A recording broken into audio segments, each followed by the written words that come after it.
Okay, here's what you need to do if you need to bleed a clutch slave cylinder on a car where it's difficult to bleed the slave cylinder.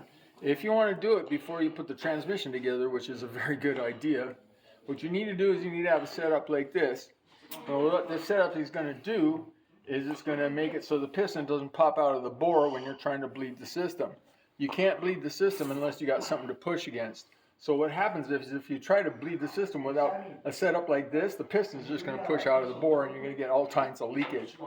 So this is a 2-inch socket from a 3/4 inch drive set, and that's to push the piston all the way back. And then I've got, come on in, I've got just a piece of steel, but this is actually a pry bar from construction, but a piece of steel right here so I can clamp these two together. Now when I put pressure on this, the piston won't move at all. And the good thing about that is it's going to make it much easier to bleed the system. Right here's the bleeder screw.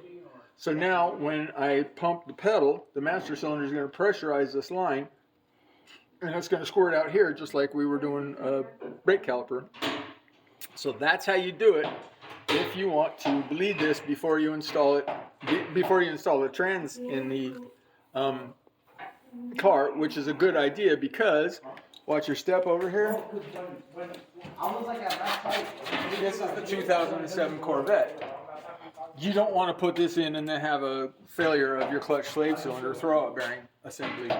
So, super important on these Corvettes, since they've got the transaxle and the torque tube and everything like that, super important that you get that bled before you install this part right here. Other than that, you're just asking for it. You're taking a big chance and I don't think it's worth it. Anyway, this applies to every throwout bearing, every clutch slave cylinder on all the cars that are difficult to bleed. The important thing is you got to make sure the piston doesn't pop out of the bore, because it will. So, Montclair High School, November still, 2024. Thanks for watching.